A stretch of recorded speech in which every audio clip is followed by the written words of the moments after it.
Kasih Allahku sungguh telah terbukti ketika Dia serahkan anaknya. Kasih Allah mau berkorban bagi kau dan aku. Tak ada kasih seperti kasih-Mu. Bersyukur, bersyukur, bersyukur. Oh, bersyukur karena kasih setia-Mu. Ku sembah, ku sembah, ku sembah dan ku sembah. Selama hidupku ku sembah Kau Tuhan. Selama hidupku ku sembah Kau Tuhan.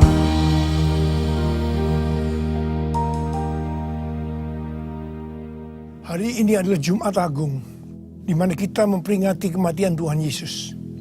Kita akan merenungkan kembali kasih Tuhan Yesus yang luar biasa yang diberikan kepada kita semua. Saya mau mengatakan sesuatu kepada saudara, bahwa apapun yang kita alami hari-hari ini dalam pandemi COVID-19 dan krisis ekonomi, kita harus tahu bahwa Tuhan Yesus sangat-sangat mengasihi kita semua.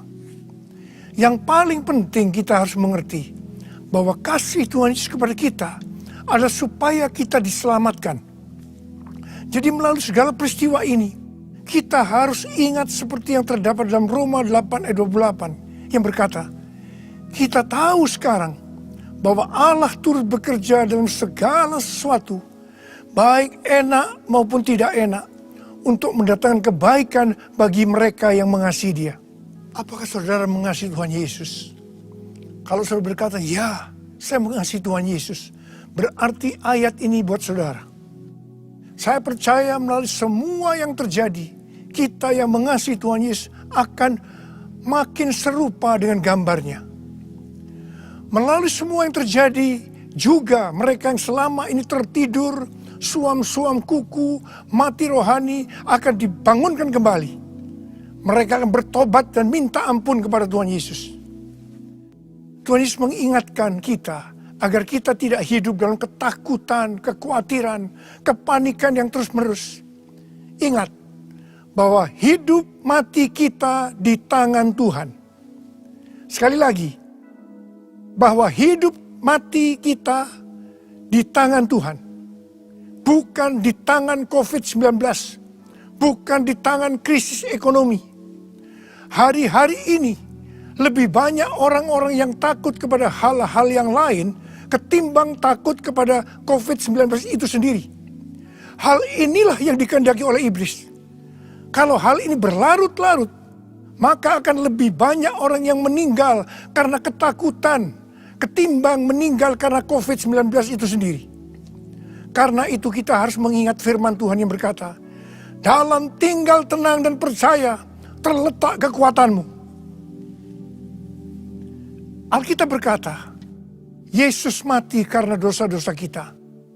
Dia dikuburkan, tapi pada hari yang ketiga dia dibangkitkan. Alkitab berkata, semua orang telah berbuat dosa dan telah kehilangan kemuliaan Allah.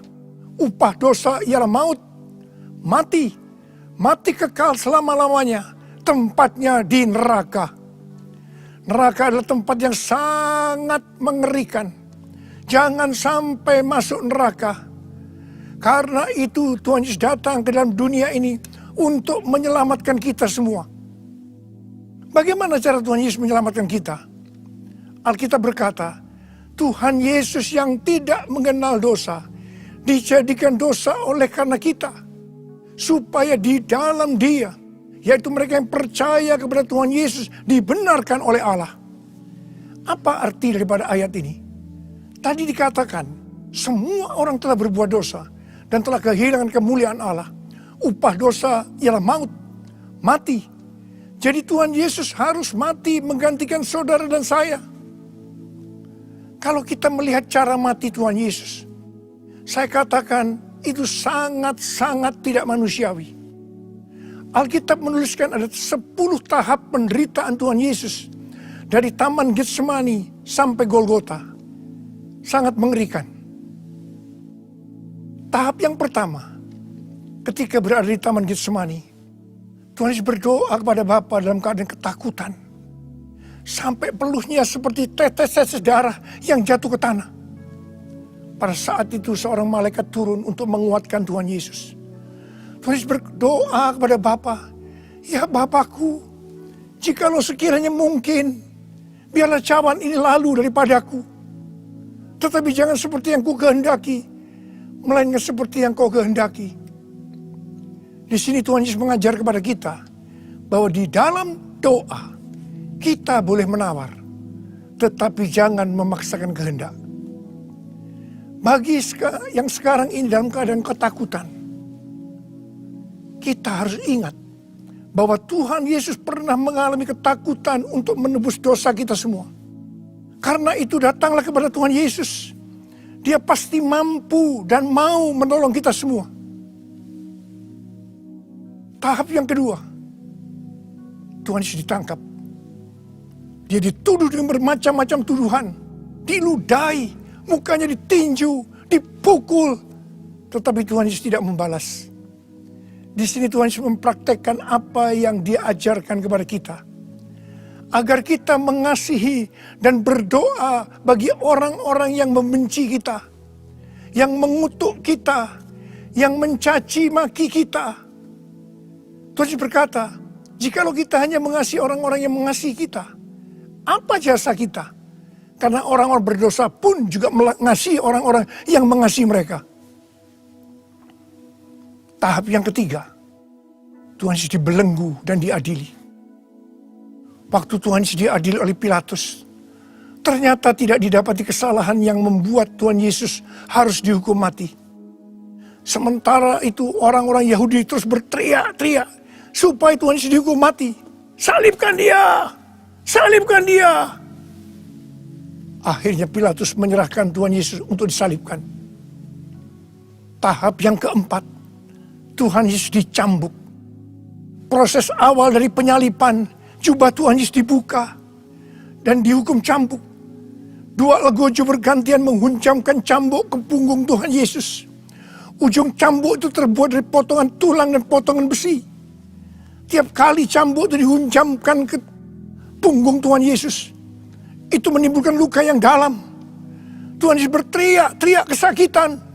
Darah Tuhan Yesus bercucuran. Tuhan Yesus bermandikan darah. Tahap yang kelima, kepala Tuhan Yesus diberi mahkota duri. Duri ditancapkan di kepala Tuhan Yesus dengan cara dipukul. Sakitnya luar biasa. Darah bercucuran. Tahap yang keenam, Tuhan Yesus memikul salib. Dalam kesakitan, berlumuran darah, ditambah semalam Tuhan Yesus tidak tidur. Tuhan Yesus harus memikul salibnya. Tuhan Yesus jatuh bangun karena tidak kuat. Maka Simon dari Kirene disuruh menggantikannya.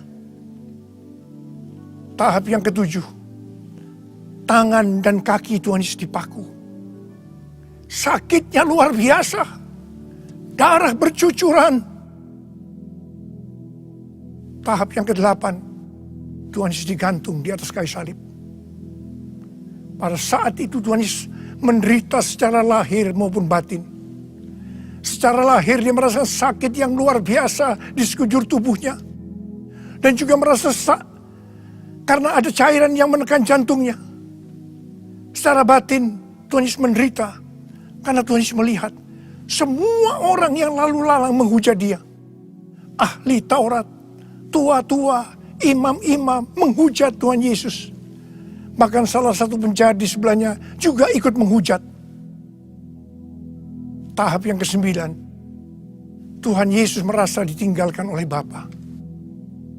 Sekitar jam 12 siang sampai jam 3 petang, tiba-tiba langit di sekitar Golgota menjadi gelap. Tuhan Yesus gelisah. Dan terus Yesus berteriak, Eli, Eli, lama sabachthani. Allahku, Allahku, mengapa engkau meninggalkan aku? Tuhan Yesus merasa ditinggalkan oleh Bapa. Orang yang berdosa pada hakikatnya dipisahkan dari Bapa.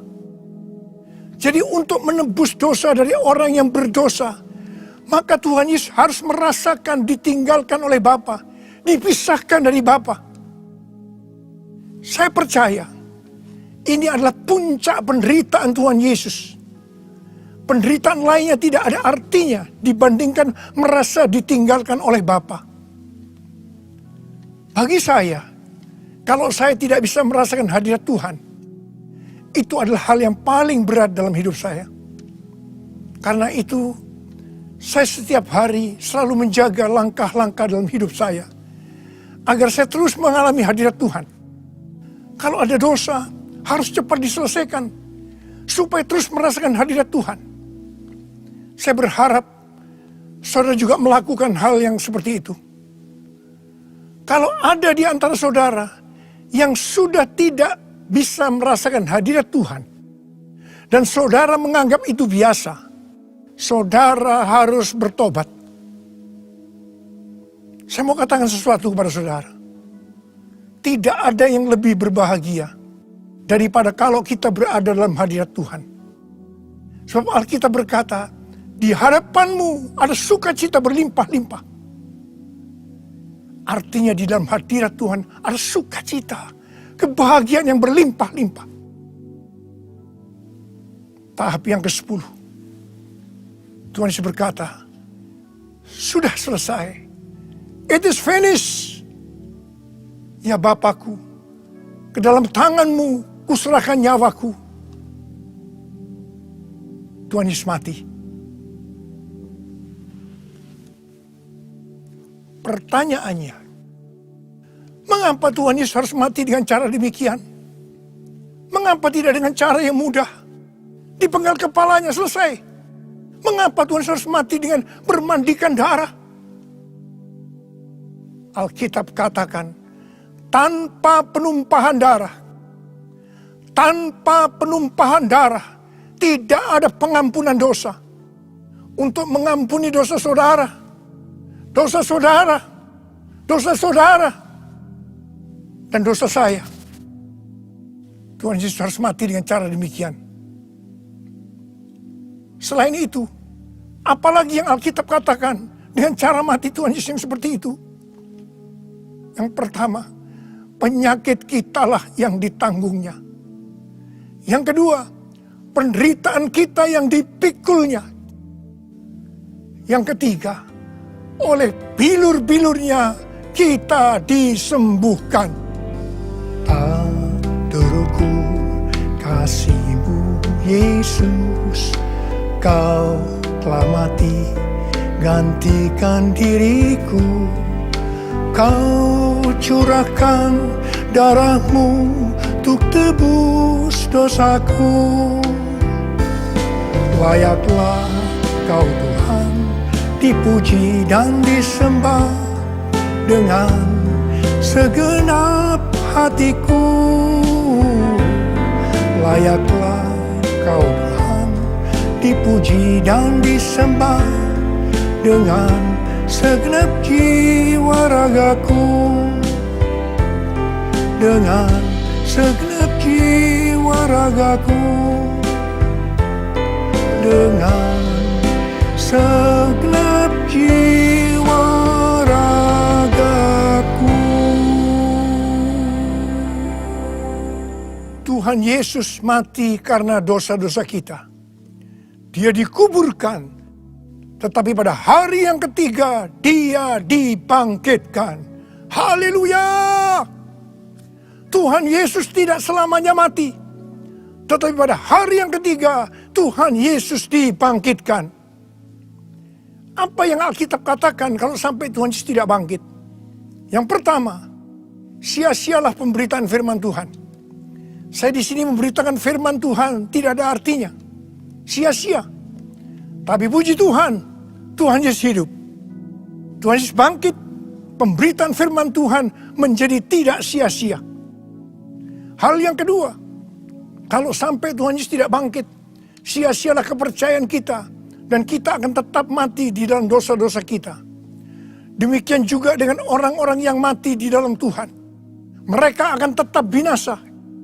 Tetapi puji Tuhan, Tuhan Yesus bangkit.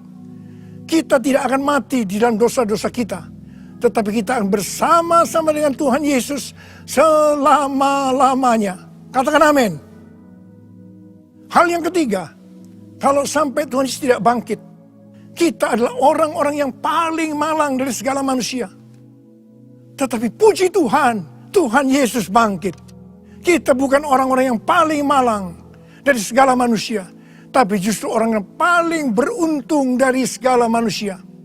Ada berapa banyak di antara saudara orang-orang yang paling beruntung dari segala manusia? Angkat tangan saudara. Sebab Dia hidup, ada hari esok. Sebab Dia hidup, ku tak gentar, karena ku tahu Dia pegang hari esok. Hidup jadi berarti sebab Dia hidup. Hidup jadi berarti sebab Dia hidup. Hidup jadi berarti sebab Yesus hidup. Karena Tuhan Yesus hidup, maka ada hari esok. Karena Tuhan Yesus yang pegang hari esok saudara dan saya, Dia hidup. Dia berkata kepada kita, jangan kamu takut, jangan kamu khawatir, jangan kamu panik. Karena Tuhan Yesus hidup, maka Dia memerintahkan kepada kita untuk menghardik COVID-19 dan krisis ekonomi dengan berkata, diam, tenanglah. Mari, saya mau ajak saudara, kita bersama-sama menghardik COVID-19 dan krisis ekonomi. Mari, katakan bersama saya, dalam nama Yesus, dalam nama Tuhan Yesus, aku perintahkan kau, COVID-19, krisis ekonomi, diam, tenanglah. Diam, tenanglah. Mari kita berdoa agar nubuatan para nabi yang mengatakan pandemi COVID-19 akan selesai pada waktu Paskah. Hal itu akan digenapi. Hal itu akan terjadi. Katakan amin.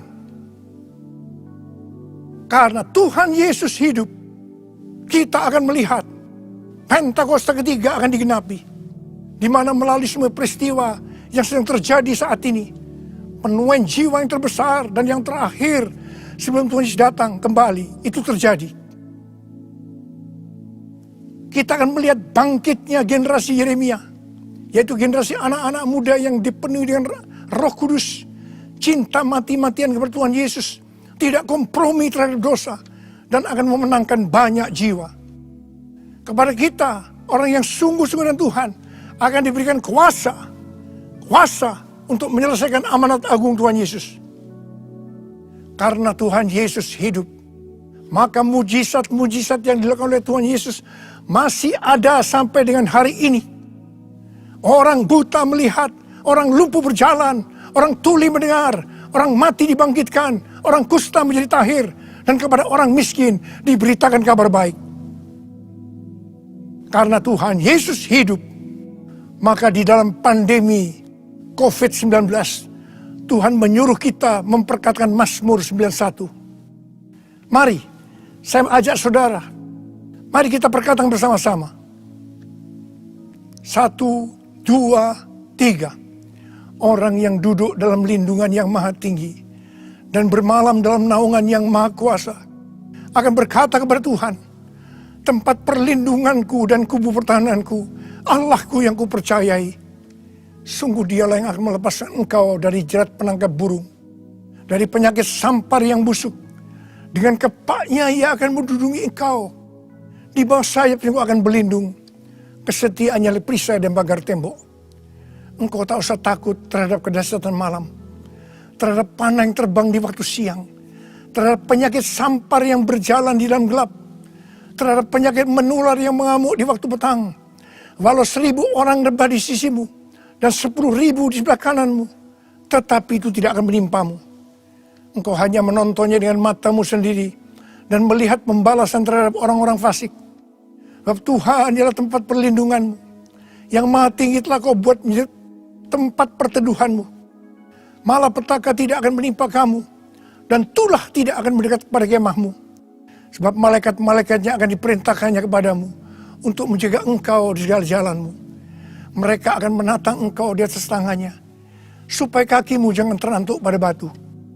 Singa dan ular tedung engkau langkahi. Engkau akan menginjak anak singa dan ular naga.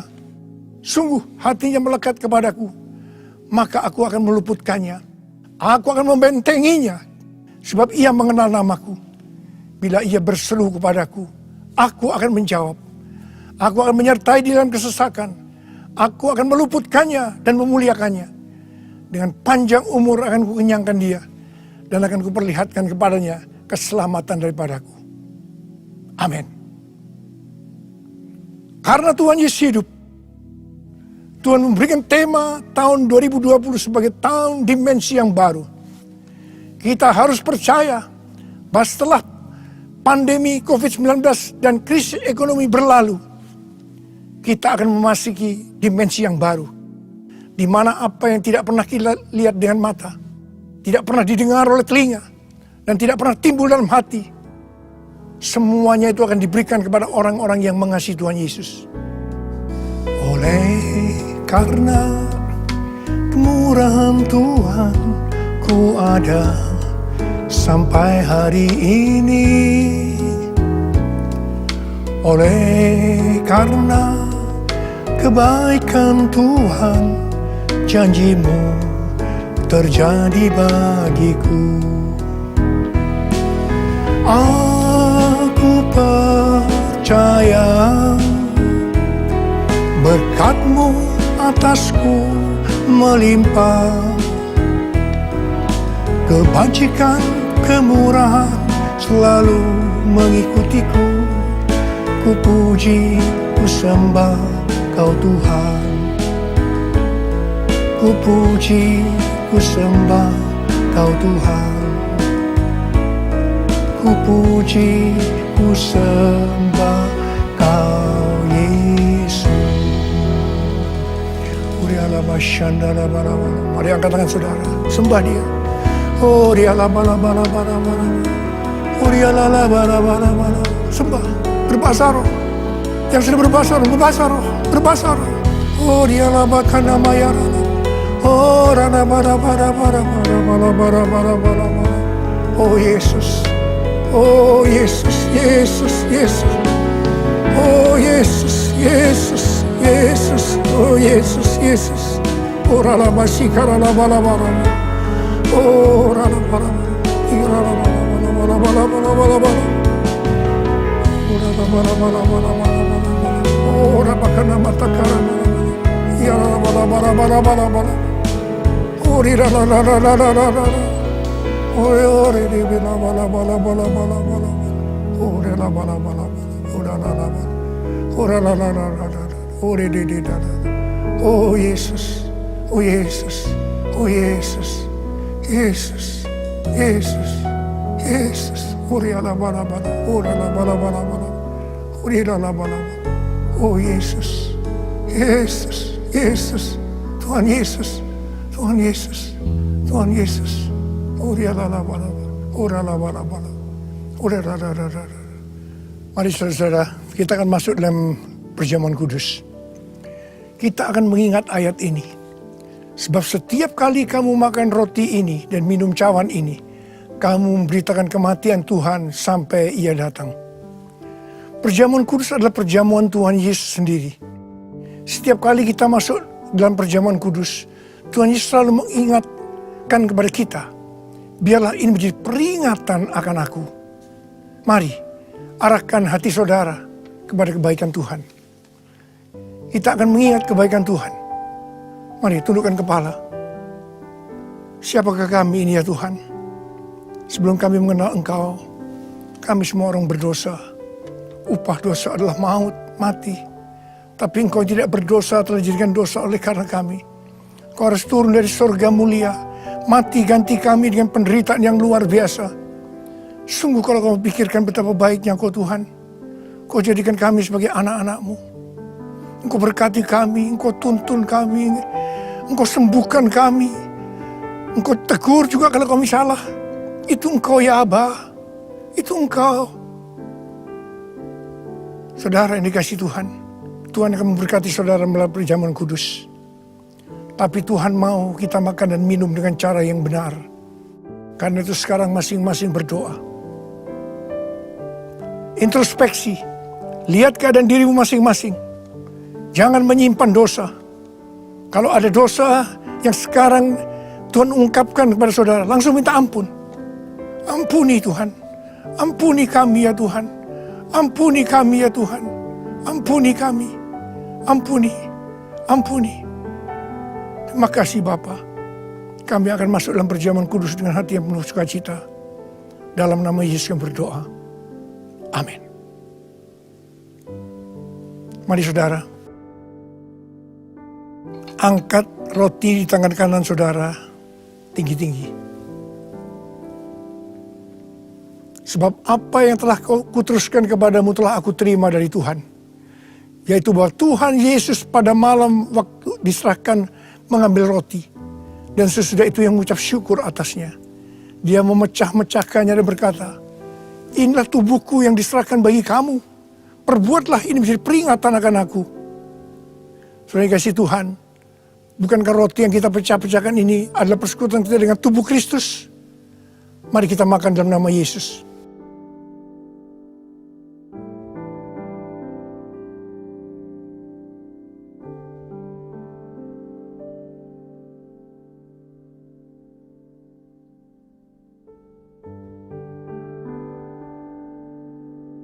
Mari, angkat cawan di tangan kanan kita tinggi-tinggi. Demikian juga yang mengambil cawan sesudah makan lalu berkata, cawan ini adalah perjanjian baru yang dimeteraikan oleh darahku. Perbuatlah ini setiap kali kamu meminumnya menjadi peringatan akan aku. Sudah dikasih Tuhan, bukankah cawan pengucapan syukur yang atasnya kita ucapkan syukur adalah persekutuan kita dengan darah Yesus? Mari kita minum dalam nama Yesus.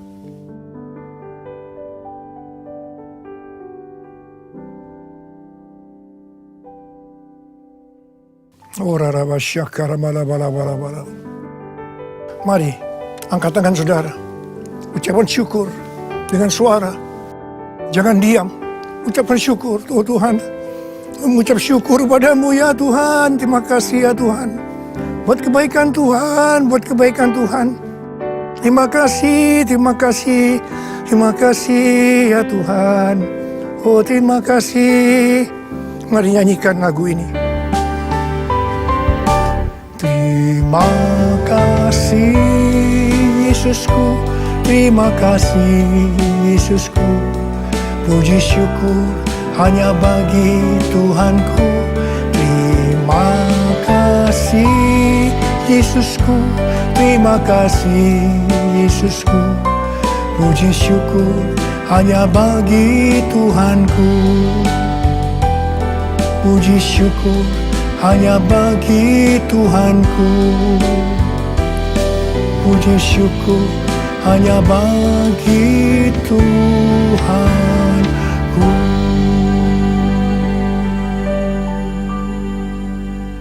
Oh, oh Yesus, Tuhan Yesus, terima kasih buat kehadiran-Mu. Terima kasih buat berkat-berkat-Mu, kesembuhan, kelepasan, jawaban doa, kekuatan yang baru, pengharapan yang baru. Tuhan, anak-anak-Mu diberkati, dikuatkan pada hari-hari ini Tuhan. Pada waktu pandemi COVID-19, krisis ekonomi, Tuhan berikan kekuatan buat anak-Mu, berkati mereka. Hamba sekarang memintakan kepadamu, mereka mungkin ada yang dalam keadaan ketakutan, kebingungan, tidak tahu apa yang diperbuat. Mereka khawatir, dalam nama Yesus. Biarlah damai sejahtera Tuhan turun atasmu saat ini.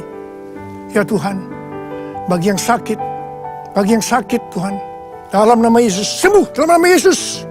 Sembuh dalam nama Yesus. COVID-19 aku perintahkan kau pergi, dalam nama Yesus. Dalam nama Yesus. Sembuh dalam nama Yesus.